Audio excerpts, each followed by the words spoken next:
예, 소방직 한국사를 준비하는 에듀윌 학생 여러분 반갑습니다. 기출문제집 이 책의 저자 임진석 강사입니다. 2022년 시험 대비 최신 기출문제를 오늘 준비를 했습니다. 바로 2021년 올해 한국사 기출에 대해서 저와 함께 검토를 해보도록 하겠습니다. 총 20문제고요.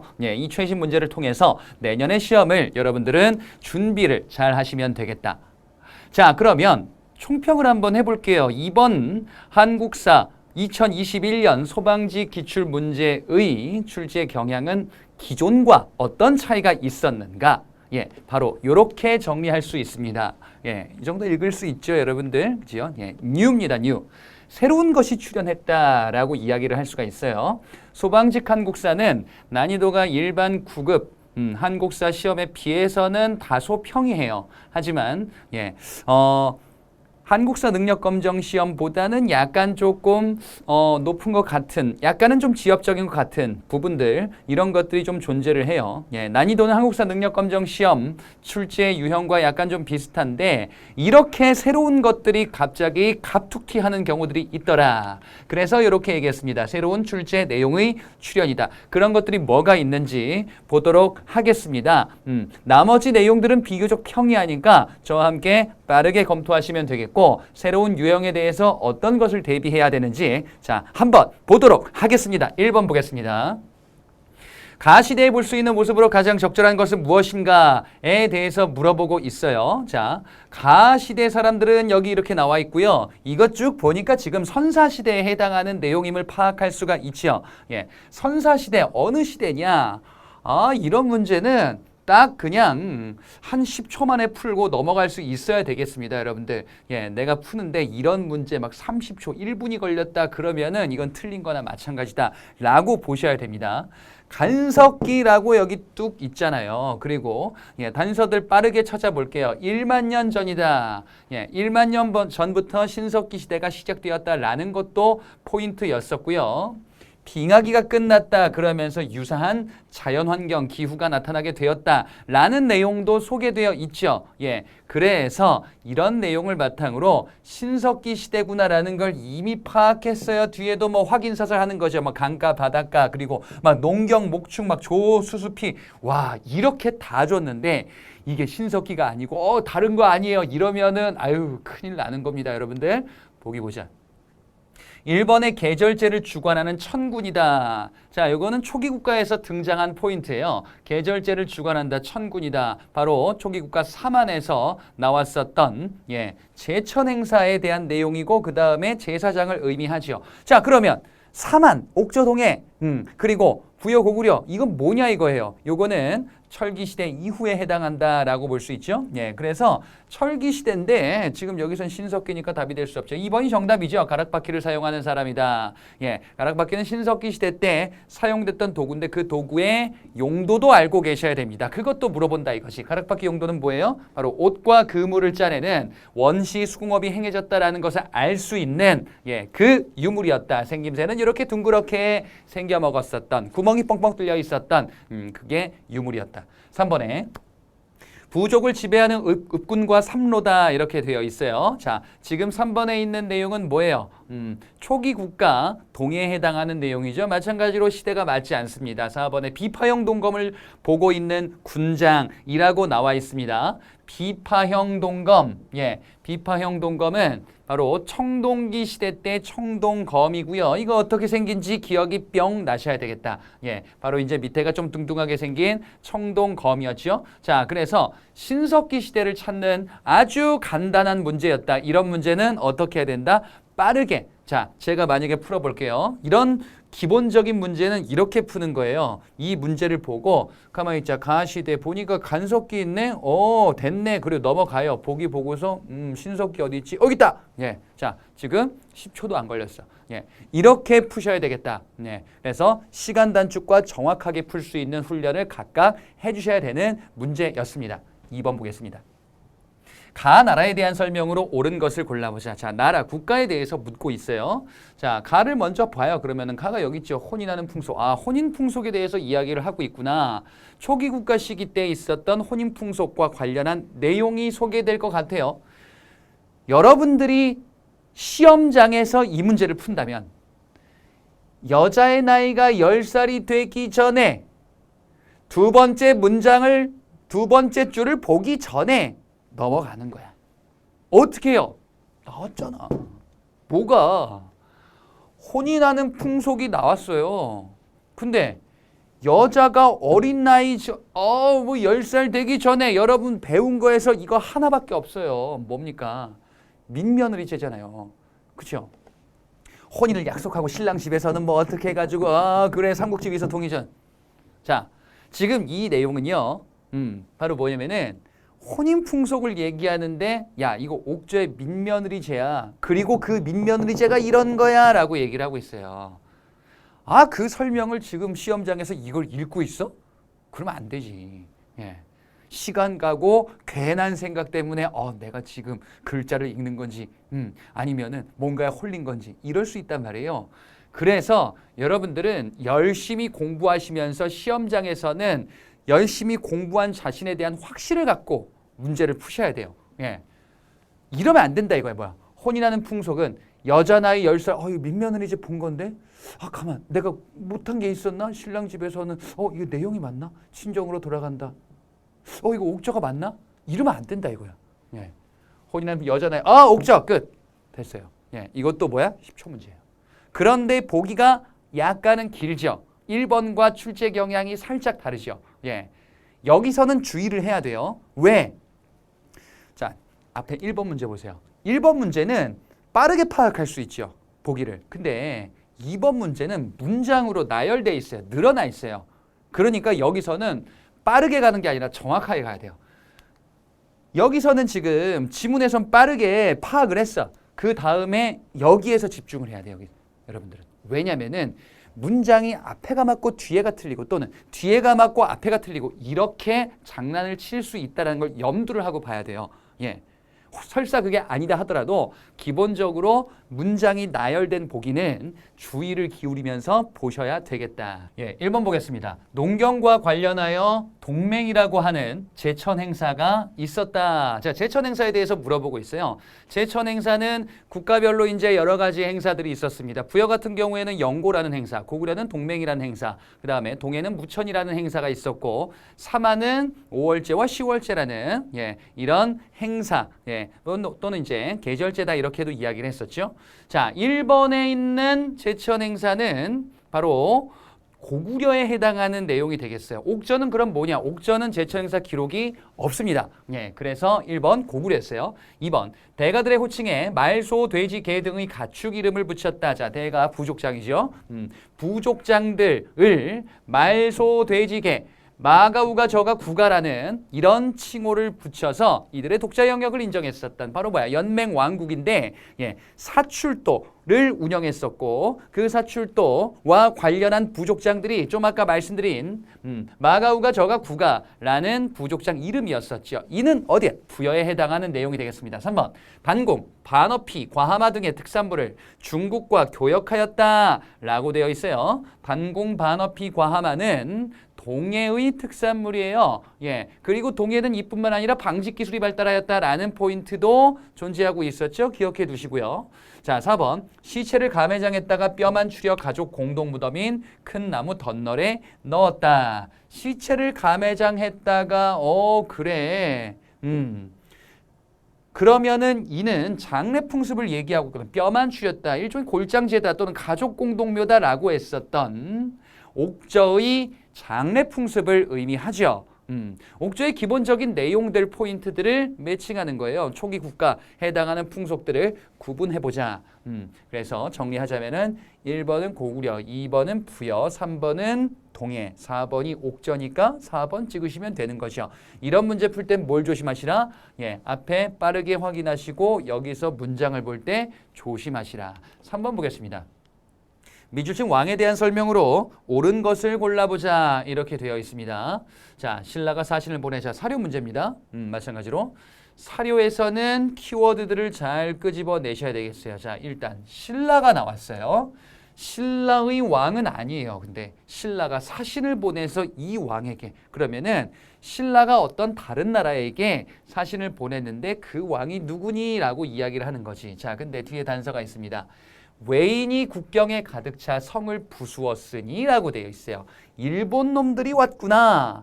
그런데 공격을 받았구나. 자, 그러면 이 사료는 신라가 일본의 공격을 받았다라고 이야기를 하고 있는 거예요. 그리고 노객은 백성된 자로서 왕에게 귀의하여 분부를 청한다라고 되어 있어요. 자신을 노객이다라고 칭하면서 도움을 요청하고 있어요. 그렇죠? 일본의 공격을 받은 신라가 도움을 요청하고 있다. 그래서 보니까 지금 이렇게 군사를 보내서 신라를 구원하게 하였다. 임나가라 가야 쪽, 이쪽까지 갔나 봐요. 그래서 지금 이는 신라가 일본의 공격을 받아서 원군을 요청하고 있고요. 결국 이 원군을 통해서 이 왜군을 격파하였다라는 내용이 되겠죠. 여러분 배운 내용 중에서 많이 본 아주 기본적인 내용이에요. 이게 뭡니까? 바로 신라 내물마리간 시기 때 왜군의 침입으로 고구려에게 군사를 요청하고 있어요. 바로 이 국가는 고구려고 이 왕은 누구예요? 광개토대왕이죠. 그래서 지금 이 사실은 고구려 광개토대왕과 신라 내물마리간 시기와 겹치고 이 두 왕 시기 때 모두 여러분들이 공부를 하셨던 내용이에요. 그 결과 어떻게 됐어요? 여기서는 그걸 물어보진 않는데 이 결과 결국 신라는 왜군들을 격파하게 되고 그리고 피신했었던 이 왜군들이 가야 지역, 금강가야 쪽으로 피신을 했나 봐요. 그래서 금강가야가 쇠퇴하고 몰락하게 되는 원인이 되기도 하였다. 그래서 금강가야 중심에서 대가야 중심으로 바뀌게 된 원인, 여기까지도 보셨습니다. 자, 미추신 왕에 대한 설명이다라고 하면은 그러면 이 왕은 뭐예요? 바로 광개토대왕님이시다. 광개토대왕의 업적을 물어보는 거예요. 3번 문제는 광개토대왕의 설명으로 옳은 것을 골라라 라고 하면은 이거 조금 뭔가 너무 단순하다. 그러니까 이 사료를 갖고 온 거죠. 자, 그러면은 보기를 보겠습니다. 1번 태학을 설립하였다. 고구려의 국립교육기관이에요. 태학은 소수리 왕 시기에 해당하죠. 소수리 왕은 광개토대왕 앞에 있습니다. 그것도 당연히 알고 계셔야 되겠다. 2번 대가야를 정복하였다.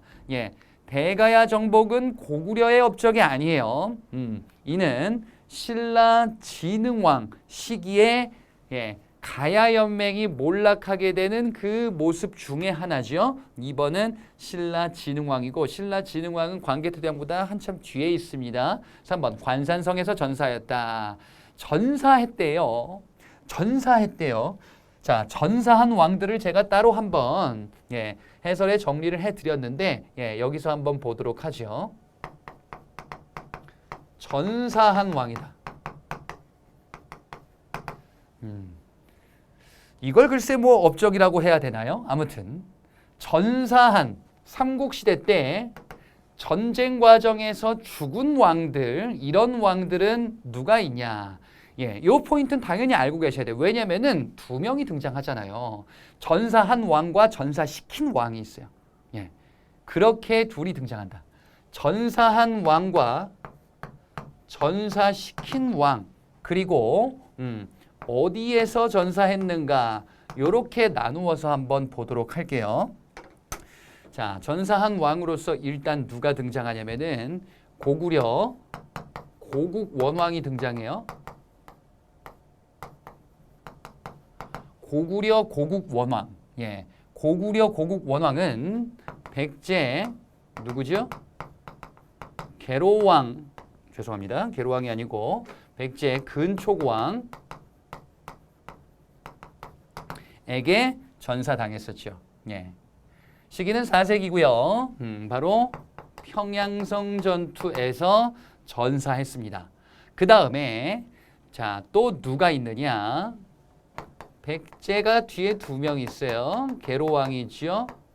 백제 계로왕은 광개토대왕 이후긴 한데 고구려 장수왕에게 사로잡혀서 죽었다. 그리고 백제 도읍지 한성이 함락되죠. 이렇게 있었습니다. 그 다음에 지금 여기 나온 백제 성왕이 있어요. 백제 성왕은 신라 진흥왕과 연합하였다가 배신당해서 공격했다가 죽었었어요. 관산성 전투에서 전사하였지요. 그죠? 그러니까 이걸 정리를 해둬야 된다 이거예요. 왜? 둘 다 나오잖아요. 그럼 뭐야? 지금 총 6명의 왕들에 대한 내용에서 이런 사실들이 소개가 되더라. 자, 결국 3번은 누굽니까? 성왕이에요. 4번 독자적인 연호를 사용하였다. 예, 광개토대왕 시기 때 영락이라는 연호를 사용하게 되죠. 한국사에 알려진 최초의 연호로 알려져 있는 게 바로 영락이라는 연호다. 예, 광개토대왕 시기 때 사용이 됐고요. 그리고 이뿐만 아니라 예, 신라에서 신라 법흥왕 시기 때 예, 사용됐었던 건원이라는 연호, 그리고 신라 진흥왕 시기 때 개국과 대창이라는 연호, 이런 것들이 사용이 되었죠. 답은 4번이 되겠습니다. 4번 문제로 넘어가 보겠습니다. 다음 내용을 실시한 왕의 업적으로 옳은 것을 골라보자 라고 되어 있어요. 자, 마찬가지로 사료입니다. 사료를 분석을 잘 하고 보기를 검토해 보시면 되겠어요. 1년 병부령 군관 죽이고서 교서를 내렸다. 뭔지 모르겠다. 병부령 이창 군관은 뭔지 모르겠다. 반역자 흠돌 뭔지 알겠다. 이렇게 가는 겁니다. 실제 문제를 보면요. 사료의 내용을 다 알 필요가 없는 거죠. 사료는 누차 제가 강조하지만 독해가 아닙니다. 바로 뭐냐? 숨은 그림 찾기죠. 흠돌을 찾으면 되는 거예요. 흠돌들과 교섭의 영모사실, 흠돌이 영모를 일으켰구나. 김흠돌 모욕사건 또는 김흠돌은 아니에요. 그리고 뒤에 보니까 노급을 없앴다라는 내용이 나왔어요. 예, 노급을 폐지하였구나.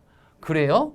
그래. 그러면은 이 왕은 김흠돌의 난을 진압하여 왕권을 강화했으며 귀족에 대한 노급을 폐지하였구나. 바로 신라 통일신라 중대 신문왕에 해당하죠. 신문왕의 업적을 고르는 기본적인 문제예요. 다만 사료를 잘 분석하고 파악하셔야 되겠죠. 자, 신라 신문왕의 업적을 고르는데 신문왕 말고 약간 헷갈릴 법한 아주 매력적으로 보이는 오답을 가지고 있는 왕들이 몇 명 있어요. 1번이 그 왕 중에 또 하나죠. 삼국 통일을 이룩하였다. 예, 신라 중대에 여러분들이 봤었던 왕들이 몇 명 있을 겁니다. 무열왕과 문무왕 시기 때 예, 삼국이 이제 통일되는 사건들이 나오고 삼국 통일의 완성은 문무왕이에요. 그리고 그 다음에 신문왕 때 통일된 신라를 예, 다시 정비하고 그리고 왕권을 강화하는 작업을 하죠. 1번은 문무왕입니다. 2번 국학을 설치하여 관료를 양성하였다. 예, 이게 정답이죠. 신문왕 시기 때 만들어진 교육기관. 교육기관은 앞서 문제에서 본 것처럼 고구려 소수림왕 때 태학이라는, 그 다음에 2번 여기에 나와 있는 신라 신문왕 때 국학이라는, 발해도 있어요. 발해는 문왕 때 주자감이라는 교육기관을 만들기도 하죠. 그리고 고려의 국자감과 조선시대 때 성균관, 이렇게 넘어간다. 3번 한강을 차지하고 북한산 순수비를 세웠다. 진흥왕 시기 때 세워진 순수비. 한강을 차지했다. 근데 백제를 배신했네. 그래서 아까 본 것처럼 성왕이 왔다가 관산성에서 뿅! 성왕이 전사했다. 자, 이 3번의 내용은 진흥왕에 해당하죠. 진흥왕 순수비 중에 하나다. 그래서 북한산 순수비, 지금의 서울, 한강 하류 지역을 차지하였구나. 4번 국호를 신라로 확정하고 왕의 호칭을 사용하였다. 국호를 신라로 확정했대요. 그 전에 뭐 사로국 이렇게 불렀다가 신라, 그 다음에 왕을 기존의 마리간에서 왕이라는 호칭 칭호를 사용하게 됐었던, 요거는 통일 이전에 신라 지증왕 시기 때의 모습이 되겠죠. 자, 그래서 답은 2번 바로 신문왕의 업적을 골라라라는 문제였습니다. 5번 보겠습니다. 밑줄친 정책에 해당하는 것은 무엇이냐? 기본적인 문제죠. 문제로 좀 짧죠. 그죠? 밑줄친 정책을 보자. 여러 정책을 추진했대. 근데 왕권 강화를 위해서 광종은 그래요. 여러분 이렇게 지금 사료나 지문에 밑줄 또는 뭐 가 이렇게 표시가 되어 있으면은 제가 한 것처럼 어떻게 가는 거냐면요. 처음부터 읽는 게 아니고요. 여기서부터 요걸 물어봤잖아. 그죠? 여기서부터 앞으로 가면서 이게 지금 뭘 얘기하는 거지? 이렇게 가는 거예요. 정책. 그래. 이게 뭔데? 왕권 강화. 누가 했는데? 광종은. 읽을 필요가 없죠. 그치? 이거 읽었으면은 시간이 오버되면서 다른 문제를 못 풀 수도 있다. 그래서 여기서부터 본다. 예. 이렇게 문제에 접근하시라. 정책에 해당하는, 즉 광종의 왕권 강화책을 골라라라는 거죠. 그러면 문제는 아주 기본적이죠. 1번. 정방을 폐지하였다. 자, 일단 정방이 뭐지? 정방은 무신 집권 시기인 최우 때, 고려 후기죠. 지금 여기는 고려 초기고 고려 후기 무신 집권기 최우라는 사람 최씨 정권 때 만들어진 인사 담당 행정기구였어요. 그런데 이거를 언제 폐지했더라? 자, 정방이라는 인사 담당 기구는 왕권을 약화시킬 수 있는 기구죠. 왜냐하면은 집권자가 자기 집에서 인사 문제를 처리하는 이런 기구의 속성을 가지고 있었단 말이지. 이런 정방은 왕권을 약화시키는 이런 부작용을 초래하였기 때문에 왕들은 이후에 자신의 권력을 강화하면서 정방을 폐지하고자 했었던 노력을 기울였어요. 여러분 머릿속에서 제일 먼저 떠올라야 되는 사람은 공민왕이에요. 정방 폐지는 공민왕의 왕권 강화 정책에 들어가 있어요. 그런데 공민왕 말고도 다른 왕들이 있기는 합니다. 왜냐? 고려 후기 때 이 정방을 폐지하지만 폐지가 되었다가 다시 부활하는 이런 모습이 등장을 하거든요. 그래서 총 3차례 정도가 등장하는데 정방 폐지는 충선왕이나 뒤에 우왕 이라는 왕 때도 등장을 합니다. 우왕까지는 알아두지 않으셔도 되고 충선왕 정도까지는 알고 계시면 좋겠다. 충선왕은 공민왕 앞에 있었던 왕이죠. 2번 양현고를 설치하였다. 자, 양현고는 고려 중기 때 만들어진 관학진흥책 정책의 일환이에요. 고려 예종 때 만들어진 장학재단, 국자감 학생들에 대한 장학재단이 바로 양현고였었고요. 전문 강좌로서 7제를 운영하기도 했었죠. 2번은 고려 중기의 관학진흥책입니다. 3번 과거제 실시. 이게 정답이죠. 광종 하면은 과거제. 과거제 하면은 광종이었다. 그리고 광종은 이뿐만 아니라 노비를 해방시키는 노비안건법을 실시하기도 했었다. 4번 서경천도를 추진했다. 광종 때요? 아니요. 서경천도는 고려 전기 때 몇 차례 있어요. 그 중에 뭐가 있었냐? 여러분이 제일 먼저 떠오르는 거는 묘청의 서경천도 운동이죠. 묘청의 서경천도 운동은 광종 때가 아니잖아요. 뒤에 인종이라는 왕 때, 고려 중기에 해당합니다. 그 다음에 이거 말고 광종 바로 전에 정종이라는 왕이 있어요. 그 왕 때도 서경천도 추진 사실이 있습니다. 요 두 가지를 알고 계셔야 되겠다. 어찌됐건 광종은 아니다. 답은 3번. 6번 문제 보겠습니다. 다음 사건에 대한 설명으로 옳은 것을 골라보자. 이렇게 되어 있어요. 자, 왕에게 건의를 합니다. 서경 임원역의 땅은 음양가들이 말하는 대화세다. 이게 그거 같아요. 서경에 대해서 우와 대화세입니다 라고 얘기하고 있어요. 만약 이곳에 궁궐을 세우고 수도를 옮기면, 그래서 뭐야? 서경에 궁궐을 세우고 수도를 옮기는 정책을 합시다 라고 얘기를 하고 있고, 근데 서경에 도읍을 옮기자라는 거는 2차례가 있었다라고 아까 말씀드렸는데 뒤에 보면은 단서가 나오잖아요. 국호를 대위, 연호를 천계, 군대를 전견 충의군이다 라고 불렀습니다. 자, 지금 요거는 서경에서 독자 세력을 형성하면서 고려 중앙정부에 대항을 했었네. 그래서 독자 국호를 만들고 연호를 제정하면서 금나라에 사대하지 않겠다. 자, 지금 이 6번에 있는 사료는 묘청의 서경천도운동에 해당하죠. 묘청의 서경천도운동은요. 요 전에 여진이 금을 만들고 고려의 4대 군신관계를 요구했었어요. 이전 집권자인 이자겸이 이를 수락하자 그에 대한 반발로 서경의 도읍을 옮기고 우리 독자 연호를 쓰면서 금을 정벌하자라는 주장을 했었어요. 이게 바로 묘청의 서경천도운동입니다. 자, 그래서 서경 땅에 이렇게 하면은 우리가 좋은 큰 나라로 성장할 수 있다라고 이야기를 하고 있습니다. 자, 묘청의 서경천도운동 내용을 골라보겠습니다. 1번, 김부식이 이끄는 관근에게 진압당하였다. 그렇죠? 예. 묘청의 서경천도운동은 묘청 정지상을 비롯한 서경파와 그 다음에 고려 중앙문벌 귀족인 개경파의 갈등이었었죠. 그래서 이것을 뭐라고도 했어요? 지역 간의 갈등이다라고도 여러분들은 파악을 하셨을 겁니다. 개경의 개경파들 김부식이 관근을 이끌고 묘청의 서경파를 진압하죠. 자, 1번이 정답이고 2번 이자겸이 척춘경을 끌어다 난을 일으켰다. 요거는 묘청의 서경천도운동 이전에 있었던 사건이 되겠죠. 이자겸은 아닙니다. 3번 정중보 이의방 등 무신들이 정권을 장악하였다.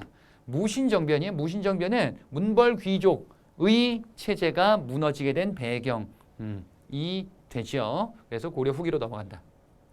자, 그러면 이렇게 볼 수 있습니다. 어떻게 볼 수 있냐? 시기를 보자면은 무신 시기예요. 그리고 요거는 고려 중기입니다. 근데 2번 다음에 1번이죠. 순서를 파악해 보자 이거예요. 2번, 1번, 그 다음에 3번. 4번은 뭐야? 최후는 교정도가 왜 정방? 아까 정방 말씀드렸는데 예, 이런 것들을 설치하였다. 정방을 설치했대요. 그래. 인사 담당 기구였죠. 무신 집권 시기 이후다. 자, 만약에 순서를 파악하라라고 하면은 3, 2, 1, 4. 아니지, 죄송합니다. 2, 1, 3, 4 이렇게 갈 수가 있겠죠. 자, 어찌 되었건 여기서는 사건을 골라라. 그러니까 답은 1번이 되겠습니다. 7번 문제 보겠습니다. 가와 다 사건 사이에 있었던 사실로 옳은 것을 골라보자. 이런 문제 패턴 아주 익숙하게 접근할 수 있어야 되겠습니다. 아주 익숙하게. 예. 사건의 선후 관계를 파악하는 문제, 한국사의 아주 기본적인 문제 패턴이에요. 강감찬이 산골짜기 병사를 숨기고 뭐 더 이상 읽을 필요가 없습니다. 강감찬이 나왔잖아요. 강감찬이 나왔는데 병사를 숨기고 지금 크게 이겼다. 강감찬이 군사활동을 하면서 승리를 이끌었구나. 그러면 요거는 바로 거란의 3차 침입을 물리쳤었던 그 사건. 뭐야? 귀주대첩이죠. 그래요. 강감찬의 귀주대첩이구나. 그러면 요건 언제요? 고려 전기죠. 요거 앞시기. 그때 거란의 침입 1차, 2차, 3차가 있었습니다.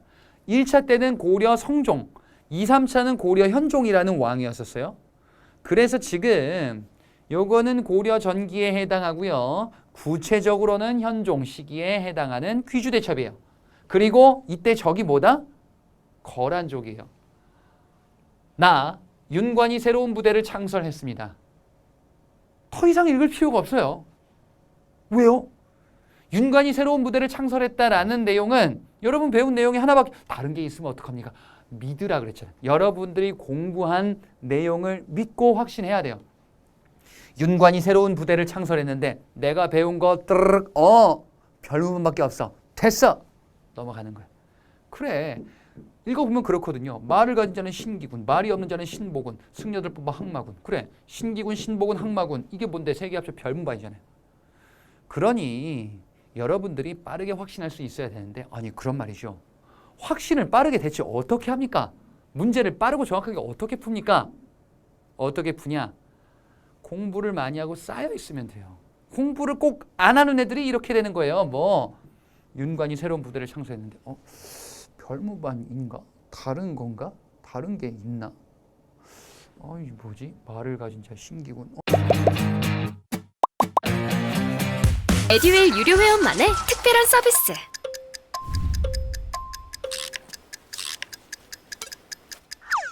같이 하자.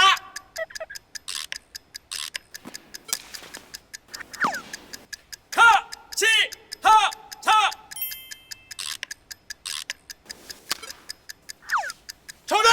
같이 하자 친구야. 에듀윌 유료 회원.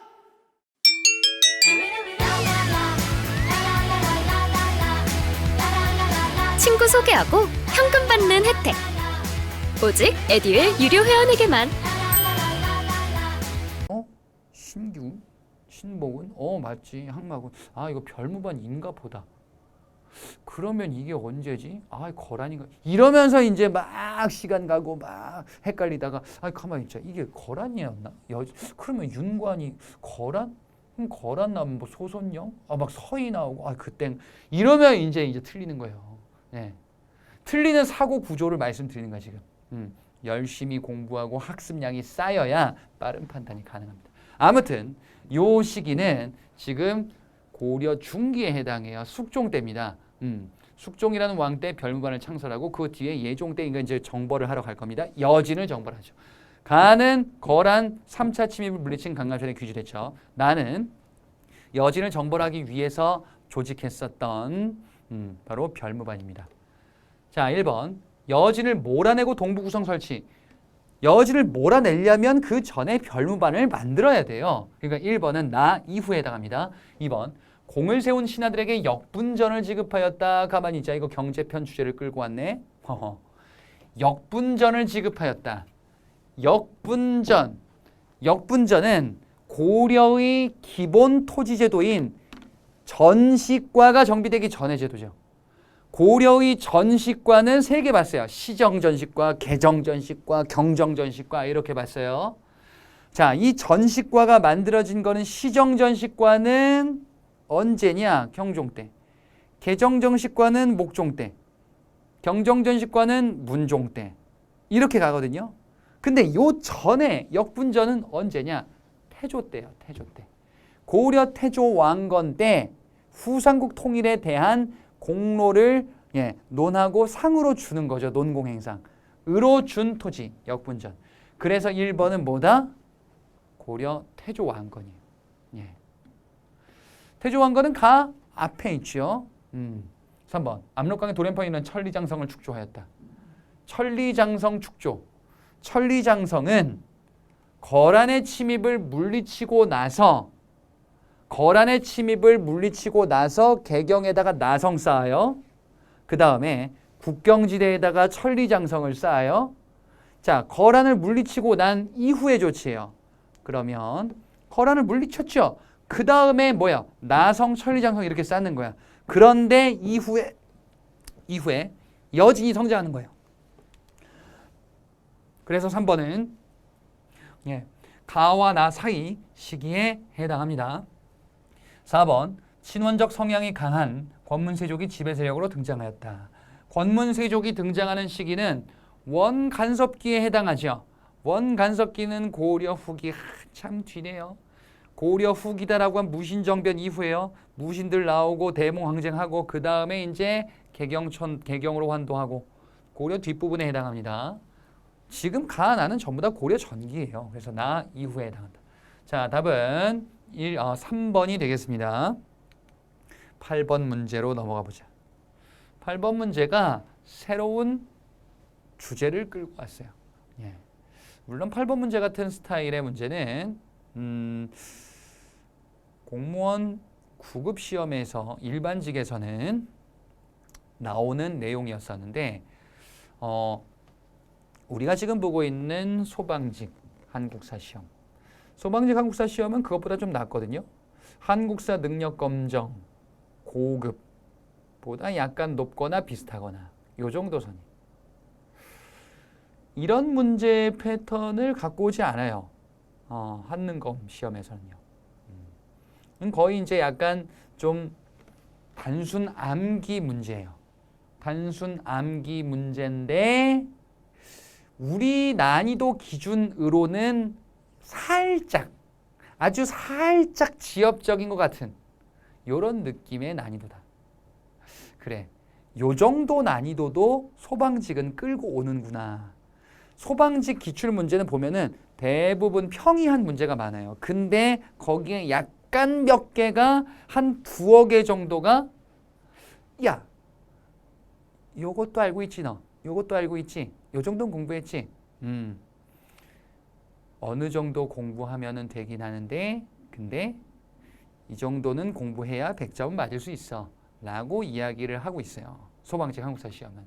그 두어 개 문제 중에 하나가 이거예요. 보겠습니다. 고려는 백성의 생활을 안정시키는 여러 가지 정책을 추진했다. 고려에 대해서 묻고 있네요. 가난한 백성 진료, 의탁하고 시원 백성 돌보기 위해. 돌보기 위해. 가만히 있자.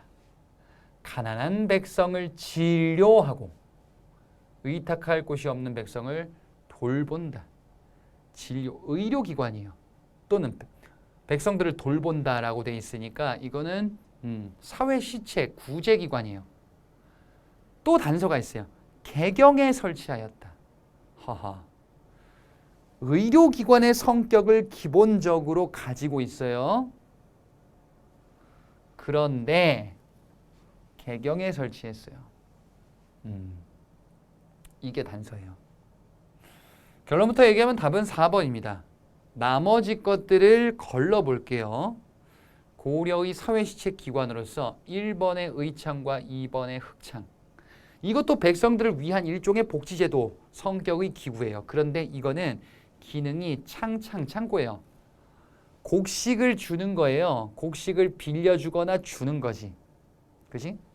흑창은 태조 왕건, 고려 태조 때 만들어진 곡식을 빌려주고 갚게 하는 춘대추납 제도다 라고 봤었어요. 이것을 성종 때 의창으로 개편 개칭합니다. 아하, 태조 왕건 성종의 정책으로도 알고 계셔야 된다라는 거예요. 근데 기능이 뭔데? 이거는 춘대추납 기구예요. 그렇구나. 3번은 뭐지? 상평창. 이것도 창고인데. 근데 여기서 운영하는 창고는 물가를 조절하기 위해서 곡식을 사고 파는 기구예요. 물가 조절 기구죠. 그것이 경제를 운영하기 위한 기구예요. 요것도 누구인지 알고 계셔야 돼요. 성종입니다. 의창, 상평창, 성종 때 정책이에요. 4번 동서대비원. 동서대비원이 정답이라 그랬죠. 자, 일단 이 문제는 1번, 2번, 3번을 제껴서 4번으로 찍어도 됩니다. 여러분들의 학습이 좀 떨어졌다고 한다면. 근데 아니 이 정도까지는 공부했죠. 그러면 파악하는 거예요. 뭐요? 동서대비원은 의료기관의 성격을 띠고 있는 백성들 위한 기구고요. 동서, 개경, 수도의 동쪽과 서쪽에다가 설치한 기관이에요. 예. 그래서 동서대비원이 나오는데 지방에 설치했다라고 하면은 동서대비원이 아니야. 이것도 포인트로 잡고 있어. 이건 약간 지엽적인 포인트예요. 그래서 제가 아까 이거 새로운 내용을 끌고 왔다라는 거예요. 물론 여러분들 기본적으로 공부를 하신 분이라면 그 정도 공부했는데요. 그래. 그러면은 인정. 근데 우리 난이도를 기준으로 보면은 요거는 조금 지엽적인 내용이거든요, 사실. 예. 그 지엽적인 포인트가 이게 의료기관인 거는 지엽적인까지는 아니에요. 근데 요게 뭐야? 개경이다. 예. 라고 하면은 포인트가 될 수도 있겠다. 자, 한번 사회시책과 관련한 내용을 여기서 정리를 한번 해볼게요. 지금 여기에 이런 거 봤어요. 흑창, 의창 이렇게 봤어요. 흑창과 의창은 요거는 곡식을 빌려주는 거죠. 춘대 추납기구예요. 그리고 이렇게 얘기했었어요. 누구인지. 요거는 태조 왕건, 그 다음에 요거는 성종 때 해당한다. 그 다음에 좀 아까 본 것처럼 상평창을 봤어요. 요것도 성종이라 그랬죠. 근데 이거는 기능이 뭐였죠? 물가 조절 기구예요. 예. 이건 헷갈리지 마세요. 물가는 항상 평평하게 일정하게 유지되는 게 가장 좋다라는 관점으로 보시면 되겠습니다. 자, 그 다음에 이거 말고 이제 의료기관을 한번 건드려 보자. 하나만 더 보자. 예, 백성들을 도와주는 기관, 제도 또는 기금의 성격을 띠고 있는 제위보라는 게 있죠. 자, 이 제위보는 광종식이 해당합니다. 이거는 빈민을 구제하기 위한 기금의 성격을 띠고 있어요. 자, 또 의료기관으로 지금 본 동서대비원이 있어요. 요거는 조선시대 가면은 동서활인서로 계칭되기도 합니다. 자, 이 동서대비원은 의료기관의 성격을 띠고 있고 수도 개경에 두었었던 의료기관이에요. 시기는 언제입니까? 요거는 대략 문종쯤이라고 보는데 그걸 구체적으로 물어보진 않아요. 네. 그 다음에 해민국이라고 있어요. 요 역시 의료기관이에요. 근데 요거는 지방에도 설치를 합니다. 그리고 임시기구로 두었었던 게 두 개 있어요. 구제도감, 구급도감이 있어요. 요거는 의료기관인데 임시로 설치한 성격이 강해요. 예. 구제도감은 예종 때고요. 구급도감은 고종 때입니다. 고종이 누굽니까? 고종은 대몽항쟁기 때, 그때 주로 있었던 왕이에요. 대몽항쟁기니까 구급차가 와야 될 것 같죠? 자, 이렇게 기관들이 있는데 요 기관들을 세부적으로 알고 있는 거는 약간은 지엽적인, 하지만 우리 시험에서 건드린다. 그러니 요 정도까지 대비를 하셔야 되겠다. 답은 4번이 되겠습니다. 다음 문제 보겠습니다. 9번 문제예요. 가에 들어갈 말로 옳지 않은 것을 골라보자. 예. 자, 9번 역시 우리 시험에서 건드리지 않았었던 주제입니다. 한번 볼게요. 가에 들어갈 말. 가가 뭔가 보니까 칠사란 그것입니다 라고 돼 있어요. 칠사? 그건가? 조금 더 보자. 칠사라는 것이 무엇이냐? 그래, 칠사를 먼저 할 것이다. 임금이 백성을 다스리는데, 그래, 백성을 다스리는 데 있어서 칠사를 임금이 제시를 하고 이것을 하도록 하는구나. 자, 지금 이 칠사는 그래서 뭐냐면은 수령의 7가지 임무인 수령칠사를 의미해요. 수령칠사는 조선시대 수령의 업무 내용이에요. 성종실록 조선시대 때 해당하는 내용입니다. 자, 그러면 수령칠사의 내용이 무엇인지를 파악하는 거거든요. 이런 패턴은 안 나왔었어요. 소방직에서. 수령칠사, 수령의 칠사를 보고서 얘가 수령이구나, 이렇게는 물어볼 수 있는 기본적인 내용인데, 거꾸로 수령칠사의 내용이 뭐니라고 하는 거는 약간은 지엽적인 내용이에요. 자, 제가 지금 무슨 얘기하는 거냐면은 여기서 한번 보세요. 지금 여기서 물어보는 게 뭐다? 수령칠사예요. 수령칠사는 수령의 7가지 임무예요. 아, 그렇구나. 조선시대 수령이라는 포인트는 굉장히 중요한 포인트죠. 왕의 대리인이고, 모든 군현에 파견되었다, 수령이. 그렇죠. 아주 기본적으로 중요한 내용이에요. 그 전에는 이렇게 물어본다 이거예요. 뭐, 자, 이 사람 누구니? 이렇게 물어본다 이거예요. 이전의 패턴은. 수령칠사를 사료에 제시를 깔아두고 이 사람에 대한 서술로 옳은 것을 골라라. 그래서 보기에서 수령을 골라야 돼. 근데 여기선 지금 어떻게 했어요? 거꾸로 물어봤어. 무슨 말이야? 수령칠사. 자, 이거 수령칠사 있거든. 내용이 뭐니? 이걸 물어봤다 이거야. 예. 임금, 왕의 대리이잖아요. 그러니까 임금이 지금 뭐 시키는 얘기가 사료에 나온 거예요. 지금 우리가 본 것처럼. 그 다음에 수령칠사의 내용.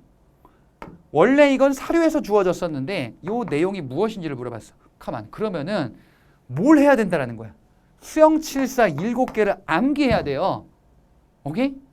이런 패턴이 우리에게는 약간은 지엽적인 패턴이다. 그런데 당황하지 마세요. 왜? 제가 있잖아. 그죠? 예. 여러분들 수영74를 이렇게 외우시면 됩니다. 어떻게 외우냐?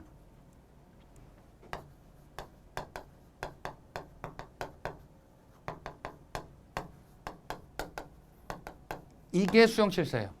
어?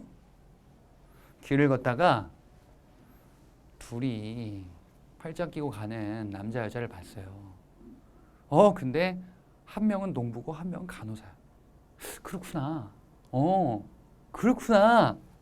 농부 간호사구나. 됐잖아요. 이게 뭔데? 수령은 7개를 해야 돼. 뭐? 농업을 발전시켜야 돼요. 부역을 균등하게 해야 돼요. 간사한 무리들을 제거해야 돼요. 호구를 증진시켜야 돼요. 사송을 공정하게 해야 돼요. 군사 훈련을 하면서 지휘해야 돼요. 학문 학교를 흥하게 해야 돼요. 예, 발전시켜야 돼요. 유교 학문 증진이죠. 그렇죠? 자, 그래서 요거를 암기하세요. 오케이? 예. 요거 잘 암기 안 됐다. 그러면은 요걸로 이제 찜쪄 먹는 겁니다. 저랑 여러분들은. 그럼 봐봐요. 호구를 늘게 하는 것이다. 그죠? 호구를 늘게 하는 것. 농부, 간호사, 군왕. 그지? 호구, 증진에 해당합니다. 2번, 학교 교육을 장려한다. 학교 교육을 장려한다. 학문이에요. 학. 3번, 수령의 비리를 감찰한다. 수령의 비리를 감찰해? 수령이? 뭔가 이상하지 않아? 난 수령인데. 수령74. 수령이 나의 비리를 감찰해? 에이, 그건 아니잖아요. 나보다 상급자가 하겠지. 수령은 부모 9년. 그 부모 9년 상급 지방행정단위인 도의 관찰사가 수령을 감찰하는 역할을 합니다. 그럼 4번은 뭡니까? 공정하게 세금을 징수한다. 세금을 징수하여 그 경제를 발전시켜야 되겠어요. 예, 세금을 잘 징수한다라는 거는 바로 호구를 증진하는 이런 측면에 해당한다라고도 볼 수 있습니다. 호구를 증진한다. 세금을 잘 징수해서 그리고 이제 이 지역의 경제를 발전시켜야 되겠죠. 그죠? 또는 부역을 균등하게 한다라는 측면으로도 볼 수 있어요. 부역을 세금으로 볼 수 있잖아요. 세금에는 이렇게 보죠. 조세, 공납, 역이라고도 볼 수 있잖아요. 그죠? 부역. 따라서 수령74 답은 3번이 되겠습니다. 다음 문제 보겠습니다. 10번 문제예요. 10번은 가볍게 풀고 넘어갈 수 있는 문제입니다. 명칭은 변방의 방비를 담당하는 것이다. 변방의 방비를 담당하는 것이다. 그 다음에 출처 보니까 효종실록이거든요. 조선 후기인데 변방의 방비를 담당하는 것. 그러면은 군사 문제를 담당하는 기구다 이거. 그죠? 그런데 막 비빈간택까지도 한대요. 왕실의 모든 문제까지도 관여한대. 그 얘기죠. 혁파해야 되는데 조선 후기에 종합하면은 조선 후기에 군사 담당 기구였는데 다른 거 다 하는 최고 권력 기구가 되었습니다. 라는 거예요. 바로 조선 후기의 최고 권력 기구인 비변사에 해당합니다. 자, 비변사에 대한 설명으로 가장 옳은 것을 골라 보겠습니다. 그러면은 자, 비변사는 이렇게 정리할 수 있죠. 여기다 밑에다 써보면은 비변사는 중종 시기 때 처음 만들어지고요. 명종 시기 때 상설 기관이 되고요. 선조 때 임진왜란을 계기로 확대되죠. 특히나 이후 세도 정치 시기 때 그 기능이 더욱 강화될 겁니다. 그랬다가 흥선대원군 시기 때 이를 혁파하죠. 기본적인 내용이에요. 자, 1번 임진왜란 중에 설치되었다. 설치된 건 중종 때예요. 임진왜란을 계기로 최고 기구로 자리를 잡는 거지. 선조 때잖아요, 이거는. 그죠? 설치된 거는 중종 때 삼포왜란을 계기로 설치되죠. 2번 흥선대원 때 축소 폐지됐다. 이게 정답. 3번 여론 이끌어 언론 활동을 하였다. 언론 활동을 하는 기구는 3사에 해당합니다. 조선에. 답은 2번이고요. 4번. 붕당 정치가 형성되는 배경이 되었다. 붕당 정치 형성과 비변사는 직접적인 연관성은 없습니다. 답은 2번. 11번 문제 보겠습니다. 가 인물에 대한 설명으로 옳은 것을 골라보자. 가는 성학 10도, 주자서 저료. 성학 10도와 주자서 저료는 이황의 저서죠. 그래, 이황이다 이거야. 성학 10도 10개의 그림 설명이 담겨 있다. 그렇군요. 성학 10도는 이황의 저서, 주자서 저료도 마찬가지다. 그러면 뭘 비교하란 얘기예요? 이황과 이이를 비교하란 얘기예요. 네. 이황과 이이. 이황은 주리론이죠. 이이는 주기론인데 이와 기의 대등성을 강조했던 사람이죠. 기의 중요성을 상대적으로 강조했었다. 견해로서는 이렇게 되는구나. 뭐였냐? 이황은 이가 높고 기가 천하다라는 인식을 가지고 있어요. 반면에 이는 통하고 기는 국한되었다라는 인식을 가지고 있어요. 자, 이황의 견해는 일본 성리학에 영향을 끼쳤죠. 이는 현실 개혁 정책에 영향을 끼쳤어요. 이황의 저서, 지금 본 것처럼 성학 10도 그리고 주자서 저료 이렇게 있어요. 이는 저서로 알아두셔야 되는 게 성학 지묘가 있고요. 그리고 이의 저서로서 경몽요결, 동호문답, 만원봉사 이런 글들이 있어요. 예, 다 구분해서 알아두셔야 된다. 자, 그래서 지금 가는 이황이다 이거예요. 이황을 골라라 딱 하니까 3번에 있잖아요. 그렇지? 나머지를 보겠습니다. 여전론 주장이 왜 얼척없죠? 여기서 여전론이 왜 나와? 여전론 주장은 조선 후기 실학자 정약용의 주장 중에 하나죠. 토지를 분배하는 방식에 대해서 이렇게 얘기를 하고 있다. 그 다음에 2번 강화학파를 형성하였다. 강화학파? 아니죠. 강화학파는 바로 누구냐? 조선 후기 양명학자 정제두의 견해입니다. 그러면 이 학파 뭐냐 이거야? 이황과 이의 학파. 이황의 학파는 영남학파고요. 이이는 기호학파다 이렇게 정리했었죠. 그렇죠? 나누어서 구분해야 된다 이거. 자, 4번 이와 기의 기를 통일적으로 이해하면서 기를 중시하였다. 이황은 기는 천하다 이렇게 본단 말이에요. 그럼 4번은 이의 견해라고 볼 수 있습니다. 답은 3번. 다음으로 넘어가겠습니다. 12번입니다. 밀주친 반란에 대한 정부의 대책으로 옳은 것을 골라보자. 자, 밀주친 반란이 여기 있습니다. 근데 이게 뭔가 보니까 막 진주 지역이 나오고 있어요. 출처 보니까 철종시대. 그러면은 답은 나왔어요. 단서는 이미 끝났어. 진주와 철종. 하나의 단서를 더 말씀드리자면은 백낙신이라는 단서가 있어요. 조선 후기 세도정치 시기 바로 철종 때 세도정치의 끝판왕 마지막 시기예요. 이때 백낙신의 수탈로 인하여 농민들이 저항을 하였다. 그리고 진주 지역에서 이게 확산되었다. 라는 나는 무엇이냐? 바로 임술 농민 봉기죠. 세도정치 시기 때 농민 봉기가 확산된 그 모습으로 볼 수 있는 사건입니다. 자, 따라서 이러한 단서들을 바탕으로 임술 농민 봉기임을 파악할 수가 있습니다. 그러면 지금 반란에 대한 정부 대책이래. 임술 봉기에 대한 정부가 어떻게 했냐 이거야. 임술 농민 봉기가 벌어지자 여기에 누구를 파견할 거예요. 누구? 박규수를 파견할 겁니다. 안핵사로 박규수란 사람을 파견해. 이 박규수가 건의를 할 겁니다. 제가 지금 보니까 이렇게 일으킨 것이 수탈했기 때문입니다. 이게 박규수의 보고예요. 수탈했기 때문에 어떻게 된다? 이 문제를 시정해야 됩니다. 당시의 문제점, 백성들을 수탈했던 삼정의 문란을 시정해야 됩니다. 그래서 정부는 이 건의에 의하여 삼정의 문란을 시정하기 위한 개혁 정책 기관을 만들 거예요. 바로 삼정이정청이에요. 예, 이게 다 기본 포인트예요.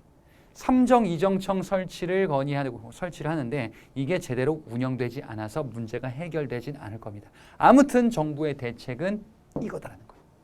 그지? 1번 호패법을 도입하였다. 이거는 조선 초기 태종 때. 2번의 집강소 설치는 동학농민운동에서 등장을 해요. 동학농민운동, 동학군의 자치기관이에요. 3번 연분구등법을 마련하였다. 연분구등법 조선 초기 세종 시기 때의 정책이죠. 답은 4번입니다. 13번 보겠습니다. 다음 사건에 대한 설명으로 옳은 것을 골라보자. 이날 밤 우정국에서 낙성현 열었다. 요거 봐라. 근현대사 문제네. 우정총국. 우정총국이 만들어지는 날 무슨 문제가 생겼대. 밖에서 불길이 났대. 흉도들이 나왔대. 민영익이 뭐 이런 사람이 죽었나 봐. 쓰러졌나 봐요. 에듀윌 유료 회원만의 고객 밀착해요. 아, 뭐였지 이거? 어떡하지? 자, 제가 도와드릴게요. 누구세요? 저 애들 학습 매니저인데요. 이거 좀. 자, 일로 오세요. 자, 언제든 필요하시면 연락 주세요. 언제든지요? 아, 언제든지. 감사합니다. 밀착 헤어 받아가며 합격하는 혜택. 오직 에듀윌 유료 회원에게만. 아들, 엄마 그런 거 아니야. 공부하시죠. 네. 왕이 다른 곳으로 피신했대. 우정국에서 지금 낙성연 축하연을 열고 있는데 여기서 어떤 변란이 벌어진 거죠. 우정총국 개국연 때 벌어진 이 사건, 바로 뭘 의미하고 있냐? 이 사건은 갑신정변을 얘기하죠. 갑신정변은 급진 개화파 세력이 주도하여 우정총국 개국연 때 이 번군주제를 수립해야 된다. 조선을 근대 국가로 만들어야 된다라는 일념하에 일으킨 정변이죠. 자, 그래서 사건을 우정국 낙성연을 열었다. 여기서 지금 불길 나서 왕이 피신했다. 이런 것으로 파악할 수 있어요. 예.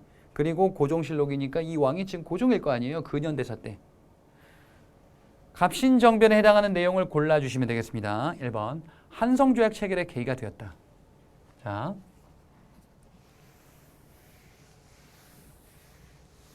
갑신정변의 결과를 한번 파악해보자. 갑신정변의 결과 무슨 일이 벌어지냐? 일단 청의 내정 간섭은 강해질 거예요. 더 청의 내정 간섭이 강해지는 이유는 갑신정변 수습을 위해서 청원군이 개입을 했거든요. 예. 요 전에 있었던 사건이 이모군란인데 이모군란 때도 청이 진압. 그 다음에 갑신정변도 청이 진압. 그래서 청의 내정 간섭은 강화될 것이다. 그리고 일본과 지금 보기에 나온 건데 한성조약을 체결할 거예요. 이 사건 당시에 일본 공사관이 공격을 받았습니다. 예. 이 전에 있었던 이모군란도 마찬가지예요. 근데 그때의 조약은 제물포조약이고 여기서 조약은 한성조약이에요. 그 다음에 청과 일본 군대가 충돌했어요. 청과 일본 군대가 충돌했다. 왜? 급진 개화파 세력은 일본에 군사 요청을 했고 당시 민씨 일파 집권 세력은 청의 군사 요청에서 둘이 한번 충돌했었다. 그래서 청과 일본이 조약을 체결하죠. 텐진 조약을 체결해서 향후에 조선의 군대 파병할 때는 이렇게 하자라는 사전 룰을 만듭니다. 동등 파병권을 명시해요. 이게 결과예요. 답은 1번이다. 2번.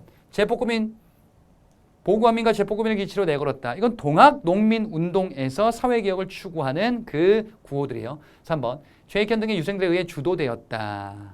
예.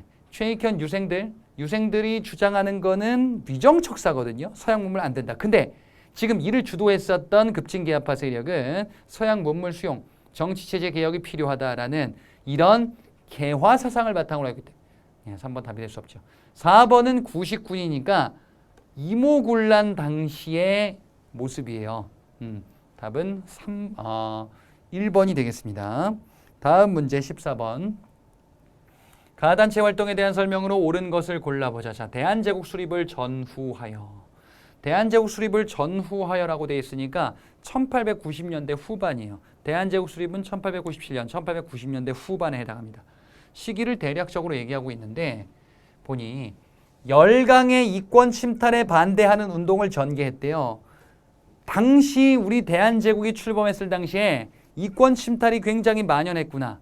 여러분이 이권 침탈을 얘기한다 그러면은 뭘 먼저 떠올리셔야 되냐면은 근대 시기 때 이권 침탈의 본격 시작은 아관파천이에요. 아관파천.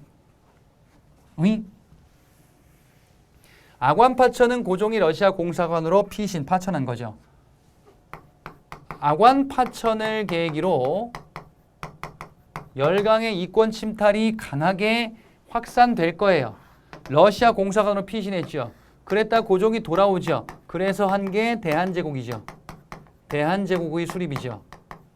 근데 열강의 이권 침탈 안 된다. 러시아가 저령도 조차를 요구하는 것도 안 된다. 라고 하면서 반발하고 우리의 국권을 수호해야 된다라는 민중단체가 등장하네. 그게 뭐야? 독립협회잖아요. 독립협회는 대한제국이 지속되는 시기에 걸쳐 있습니다. 그래서 이런 것들을 떠올리시라 이거예요. 열강의 이권 침탈 얘기가 나온다라고 하면은 일단 대한제국 수립 전후라고 한다면요. 자, 그래서 당시 러시아 저령도 조차 요구 얘기가 나오잖아요. 저령도 조차 요구는 러시아가 주장을 했었는데 독립협회가 당시에 이 저령도 조차 요구 안 된다 라면서 이제 규탄 시위를 하기도 하죠. 그리고 결정적인 단서 가단체 만민공동회 사실 가 만민공동회 이것만 보고 파악해도 돼요. 예. 문제 이렇게 풀라 그랬잖아요. 가 여기 있네. 민중대회 만민공동회 열어. 그러면 뭐야? 독립협회네? 됐어요. 그렇구나 앞에 확인만 해도 되는데 안 해도 풀 수 있다. 자, 독립협회에 대한 설명으로 옳은 것을 골라주시면 됩니다. 1번, 만주에 독립군 기지를 건설하였다. 만주에 독립군 기지를 건설하는 추진했었던 단체는 뭐 일제 때 독립운동 단체들도 있겠지만 그 이전에 있었던 단체로서는 신민회라는 단체가 있죠. 신민회가 삼원보 독립군 기지를 건설하기도 하죠. 신민회가 활동하는 시기는 대한제국 수립 전후가 아닙니다. 국권 피탈이에요. 대한제국 망하는 때예요. 2번, 고종퇴위 반대 운동을 전개하였다. 이거는 뒤에 이런 단체 나오는 거 기억하시죠? 대한제국 수립 이후에 뭐가 나왔었냐면은 애국개몽운동 단체로서 보완회, 헌정연구회, 대한자강회, 그리고 신민회 이런 거 나왔었어요. 애국개몽운동 단체로서. 그 중에 고종퇴위 반대운동, 강제퇴위 반대운동을 전개했었던 대한자강회의 활동입니다. 그 다음에 3번 황무지 개강권 요구 일본에 이에 대해서 반대했었던 거는 보완회의 활동이죠. 그죠? 3번, 4번 자유민권과 의회 설립 운동을 추진했다. 민권 보장을 요구하죠. 독립협회는 민주주의 하자예요. 결국 민주주의를 하자. 참정권을 보장하자. 그래서 참정권 보장된 대표들이 모이는 의회를 설립하자라는 주장을 한단 말이에요. 그지? 그래서 만들었었던 게 중추원을 의회로 개편했어요. 하지만 이게 잘 안 됐던 거죠. 그게 독립협회와 대한제국 사이의 관계에서 보셨던 내용. 답은 4번입니다. 15번 문제 보겠습니다. 순서대로 나열해보자. 보니까 지금 1920년대 독립군의 활동 내용입니다. 1920년대 독립군의 활동은 아주 기본적인 포인트. 독립군이 어떤 일을 겪었는가? 최초 승리는 봉오동 전투예요. 일본군을 상대로 독립군이 최초로 승리했다. 그러자 일본이 만주의 독립군을 공격해야겠다 하여 대규모 병력을 파병하려고 하지요. 그래서 일으킨 자작극이 있었어요. 훈춘 사건이 있었어요. 훈춘 사건을 계기로 만주에 일본군이 많이 들어옵니다. 독립군이 바로 이 만주에 일본군과 큰 전투를 벌이죠. 승리를 거둡니다. 그게 청산리 대첩이에요. 청산리 대첩으로 승리를 겪었는데, 승리를 이끌어냈는데 일본군이 한국인들을 무차별 학살하네. 간도참변이에요. 그래서 이제 우리는 다른 길을 모색하기도 합니다. 러시아로 넘어가자. 자유시로 넘어갑니다. 여기에서 문제가 생기죠. 러시아 적세군의 공격을 받습니다. 자유시 참변이. 다시 돌아옵니다. 만주로. 돌아와서 기존에 있었던 군대들과 여러 조직들을 만들 거예요. 참의부, 정의부, 신민부, 3부를 만들죠. 3부를 만들었는데 일본이 중국 군벌과 미스야 협정 체결해서 독립군을 소탕하고자 합니다. 3부를 합쳐야겠다. 3부 통합운동을 전개하죠. 3부 통합운동의 결과 북만주의 혁신의 의회와 남만주의 국민부로 두 개로 양대로 재편된다. 자, 지금 그래서 순서 다 정리했습니다. 가다, 나, 라의 순서가 되겠습니다. 답은 1번입니다. 16번 문제 보자. 다음 법령 관련된 사업의 결과로 옳지 않은 것을 골라보겠습니다. 토지 소유자는 조선 총독이 정하는 기간 내에 끝났어요. 더 이상 읽을 필요가 없어요. 소유권, 총독이니까 일제강점기 정하는 기간, 기한부 신고제. 기한부 신고제. 신고해야 되잖아요. 기간 내에 신고해야 된다.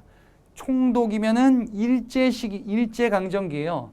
그 다음에 지금 이 토지조사 사업은요, 일제 때 1910년대에 했었던 소유권을 명시하는 건데 농민들이 누렸었던 관습적인 경작권은 부정을 했었죠. 예, 이런 모습들이 있더라. 자, 그래서 옳지 않은 것이다 라고 한다면요, 이 사업은요, 일제 1910년대 토지조사 사업이에요. 토지조사 사업은 일제가 토지를 조사하여 근대적인 토지 소유 관계로 개편하겠대. 그리고 기한 내의 신고 원칙을 통해서 이를 시행을 하는 거예요. 그런데 농민들의 경작권을 부정했죠. 그래서 농민들은 기한부 소장농으로 많이 전락할 겁니다. 그렇지. 경작권을 인정받지 못했죠. 그리고 일제가 조사를 하면서 토지 세금 걷는 정보로 당연히 활용할 거예요. 토지 조사 사업은 지세를 충당하기 위한 목적이기도 합니다. 그 다음에 3번, 일본 농업 이주민이 지주로 성장할 수 있었다. 이건 뭔 얘기야? 소유권을 인정하고, 예, 미신고된 토지를 일본이 또 약탈을 하잖아요. 토지 조사 사업인데 토지 약탈 사업의 성격을 띠고 있죠. 그 약탈한 토지들을 일본인 농업 이주민들에게 싼 값으로 넘기는 거예요. 그러면은 우리의 토지가 일본으로 넘어가네. 그러니 당연히 땅 주인 지주로 성장할 수 있겠죠. 4번은요. 소유권 인정하는 증명서 지계를 발급하였다. 지계 발급은 대한제국의 정책이에요. 토지 소유를 근대 관계로 개편하고자. 일제의 토지조사 사업과 대한제국의 지계 발급 사업은 표면적으로는 비슷한 게 있어. 뭐? 토지 거래를 이제 자본으로 보는 거야, 토지를. 그래서 토지 소유권을, 예, 근대적으로 개편하는 거지. 근데 지계라는 이름으로 등장하면은 대한제국의 광무개혁입니다. 답은 4번. 17번 문제 보겠습니다. 자, 17번 어렵지 않은 문제입니다. 강령을 발표한 단체에 대한 설명. 각성, 정신 차려 이 친구야. 단결, 모이자, 합치자. 기회주의, 정신 안 차린 애들은 기회주의자들. 자, 그러면 여기서는 민족의 단합을 꾀하는데 이런 애는 빼자예요. 이건 여러분들이 기본적으로 보셨던 사료일 겁니다. 바로 비타협적 민족주의와 사회주의자들의 연합으로 만들어진 단결 연합 통일전선단체 신간회예요. 예, 이 신간회는 민족 유일당 운동의 결과물이죠. 1920년대 후반이요. 민족주의와 사회주의로 우리는 갈등을 벌이고 있었다. 근데 그러지 말고 우리는 합쳐보자라는 통합운동이 전개된다 이거야. 합쳐보는데 문제는 뭐냐면은 일제지배에 협조하는 애들이 있어. 걔네들은 빼자 이거야. 걔들 뭐야? 자치론. 친일로 전향해 나가는 자치론자들 또는 타협적 민족주의자들은 빼고 합치자. 그래서 1번이 정답이요. 민족협동전선의 성격을 표방하였다. 말이 좀 어려워 보이는데 협동전선. 이게 뭐래? 민족 유일당 운동이에요. 유일한 당. 합치자. 그러니 단결, 유일당, 그 다음에 통일전선, 연합이라는 키워드들과 같이 매칭되는 거예요. 그래서 뭐다? 1번은 민족 유일당 운동의 단체였다라는 말의 다른 표현이에요. 2번 고등교육기관이 대학을 설립하고자 했다. 이거는 밀립대학 설립운동이고요. 밀립대학 설립운동은 1920년대 전반부에 해당하고요. 신간회가 활동하는 시기는 20년대 후반, 30년대 초까지예요. 예. 3번 백정에 대한 차별을 철폐하는 운동을 전개했다. 신간회가 하는 활동이 아닙니다. 이것도 역시. 이것도 1920년대 전반부에 형평운동이라는 그 활동이죠. 4번 어린이날 제정하고 잡지 어린이를 발간하였다. 잡지 어린이날 소년운동이죠. 소년운동 마찬가지로 1920년대 전반부고 신간회 활동이 아니에요. 이거는 천도교의 활동입니다. 만약에 보기에 이게 들어가면 맞아요. 근우회 활동을 전개하였다. 여성운동을 전개하였다.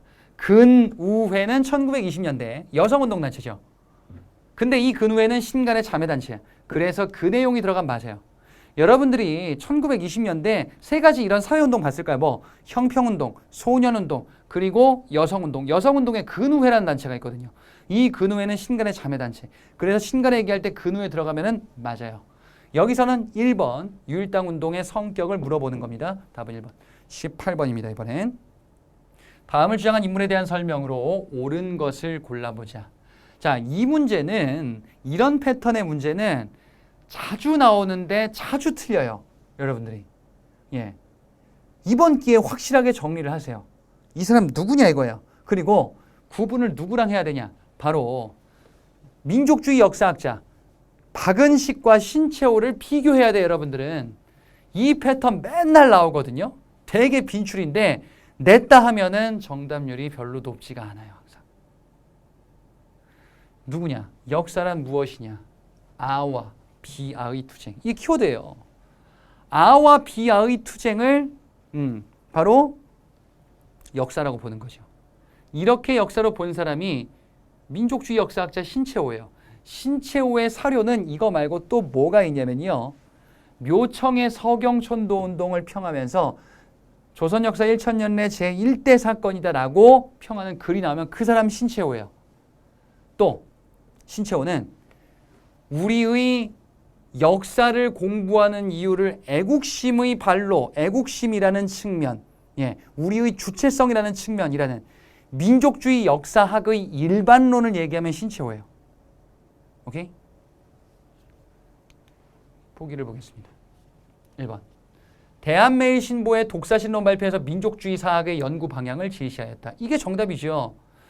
민족주의 역사학자로서 박은식과 신채호를 봤는데 사실 민족주의 역사를 정립한 민족주의 역사는 뭐예요? 우리 민족의 주체적인 관점을 드러내는 역사적 관점이에요. 그것을 시작하고 정립한 사람이 신채호고 그 글이 뭐야? 독사신론이에요. 그래서 좀 아까 그런 얘기한 거예요.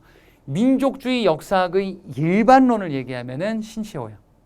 그리고 대한매일신보라는 신문에 게재된 논설글이에요. 이것도 같이 포인트로 다 알고 계시라 이거야. 왜? 대한매일신보를 물어볼 때 이게 나올 수 있거든. 다른 신문이랑 헷갈려서. 이건 무슨 신문이죠? 영국인 발행인 베델이 예, 발행인으로 있는 신문이에요. 독사신론 신채호. 민족주의 역사. 그래. 1번 정답. 2번. 정약용 서거 99주년 기념하여 여유당 전설을 간행하면서 조선학을 제창하였다. 조선학 운동이에요. 자, 조선학 운동은 민족주의 역사학의 연장이에요. 민족주의 역사학자로서 이런 사람들을 얘기하죠.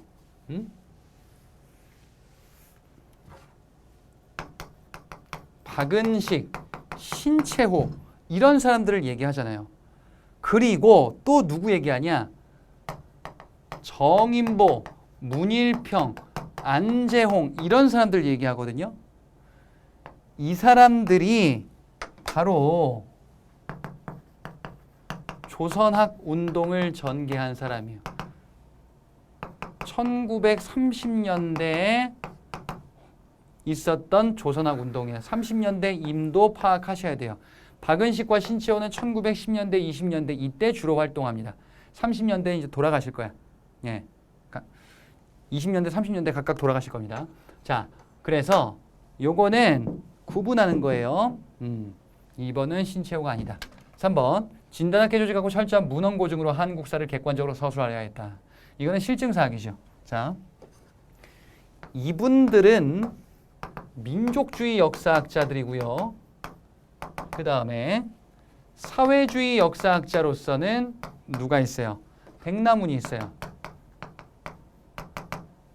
그 다음에 실증사학이 있어요. 실제 문헌고증을 통해서 주관성을 배제하는 것이요.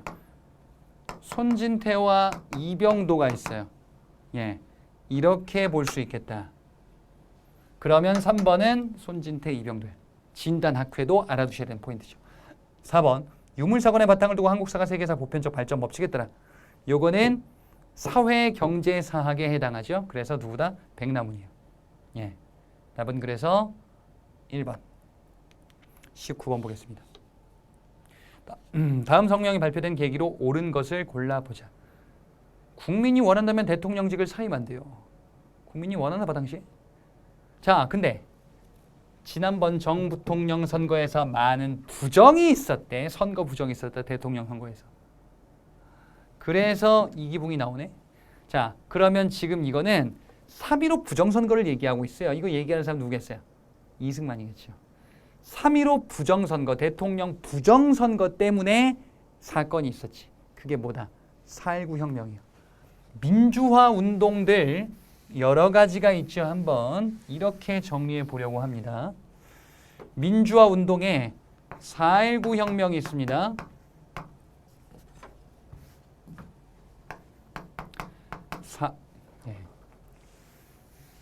조금 지우고 해볼게요. 4.19 혁명 있고요. 그 다음에 6.3 시위가 있고요. 또 부마 항쟁이 있고요. 5.18 민주화 운동이 있고요. 6월 민주항쟁이 있어요. 시기는 각각 이승만 정권 말기 60년, 박정희 정부 시기, 그 다음에 부마 항쟁, 박정희 유신체제 말기, 5.18 민주화운동, 전두환 신군부 등장했을 당시 6월 민주항쟁, 전두환 정권 말기죠. 각각의 배경이 된 사건들이 뭐냐 이거예요. 요거는 3.15 부정선거죠. 결과 어떻게 됐어요? 이승만 정권이 붕괴되죠. 그리고 제2공화국 장면 내각이 출현하죠. 6.3 시위는 김종필, 오히라 메모 각서, 굴욕 외교 반대하라. 일본과 굴욕 외교 안 된다라고 해서 벌어진 시위죠. 그럼에도 불구하고 한일 기본조약 협정이 체결될 겁니다. 부마 항쟁의 배경이 된 거는 유신체제 말기에 YH 무역 사건이 있어요. 이거 수습하는 과정에서 박정희가 여차저차하여 죽었죠. 11.6 사태. 5.18 민주화 운동은 신군부 이들이 주도했었던 5.17 비상계엄령이에요. 계엄을 확대시킨다. 그래서 이에 저항하죠. 그럼에도 불구하고 전두환이 완전히 집권하게 되죠. 이거를 이제 진압을 했죠. 6월 민주항쟁의 배경 중에 하나는 박종철이 고문으로 사망했었어요. 6월 민주항쟁의 결과 6.29 민주화 선언으로 이제 헌법이 지금의 직선제, 대통령 직선제로 바뀌죠. 기본적으로 알고 계셔야 돼. 지금 그래서 이거는 4.19 혁명이에요. 그죠? 답은 2번이 되겠습니다. 나머지 것들도 정리를 해봤어요. 자, 마지막 문제입니다. 20번. 다음 헌법이 적용된 시기에 일어난 사건으로 옳은 것을 골라보자. 여기에 약간은 또 지역적인 새로운 포인트가 추가가 됐습니다. 자, 지금 이 헌법이 무엇인지 파악합시다. 통일주체 국민회의, 이것만 보면 끝이에요. 그냥 대통령을 국민이 아니라 통일주체 국민회의라는 어떤 기관에서 이를 선거 투표를 한대요. 그러면 간선제죠. 간선제고요. 그 다음에 간선제인데 통일주체 국민회의. 그러면 유신헌법밖에 없어요.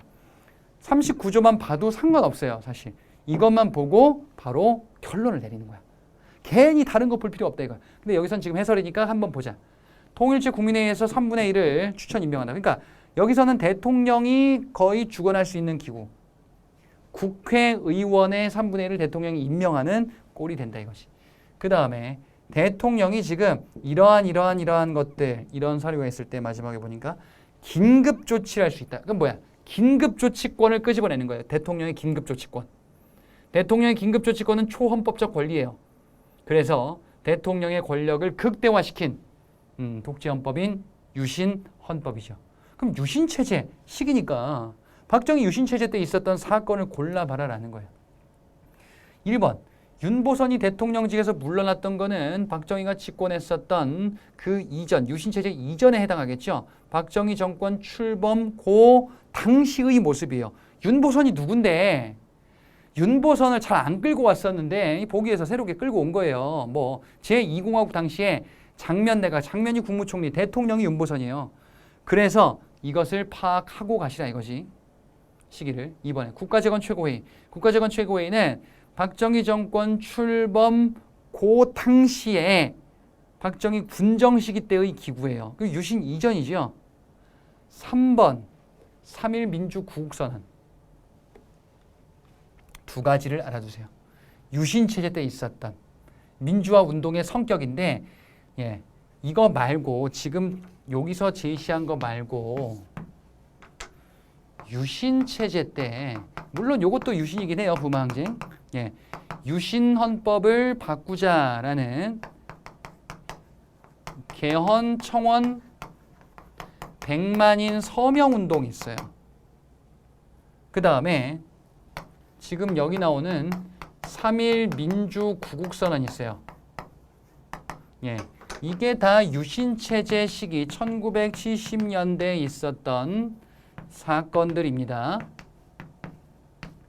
그래서 요 두 가지를 파악을 하고 계시다. 근데 요거 잘 물어보진 않는 건데 우리 시험에서 끌고 온 겁니다. 유신체제. 4번도 마찬가지예요. 약간은 지엽적인. 고위 공무원의 재산 등록을 의무화하였다. 이거는 김영삼 정부 시기 때 있었던 투명한 경제 또는 사회를 만들자. 그래서 이러한 정책은 어떤 맥락으로 보시면 김영삼 정부 때 금융실명제 정책 있죠. 금융거래 실명으로 공직자 재산도 의무화해서 투명하게 이런 맥락으로 같이 보시면 됩니다. 자, 답은 3번이 되겠어요.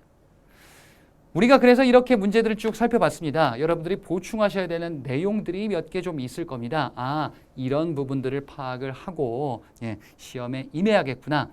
기출문제 잘 검토하시고요. 여러분들의 앞날에 합격의 영광이 있기를 기원하며 강의를 마치겠습니다. 수고하셨습니다.